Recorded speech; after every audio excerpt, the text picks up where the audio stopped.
Hallelujah, praise the lord. अजीजों, खुदा का शुक्र और उसके कादिर नाम की तारीफ हो आज के दिन के लिए। इस वक्त हम भोजन के पहाड़ों पर खुदा की तारीफ कर रहे हैं। ओले बर्फ तारीफा गावन, इस वक्त हमारे सामने बर्फ ही बर्फ है।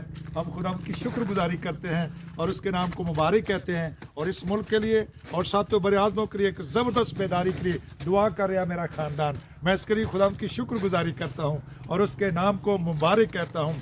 फिर वो हमें एक नया दिल और नई रूह बख्शेगा।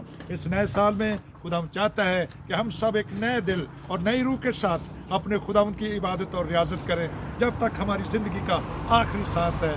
मैं खुदा की शुक्रगुजारी करता रहूँ। आप रही मेरी और मेरे घराने की बात, हम तो करेंगे जिंदा खुदा की प्रस्तश। हालेलुया, आमीन। मेरी तरफ से, मेरे घराने की तरफ से आप सबको नया साल मुबारक हो।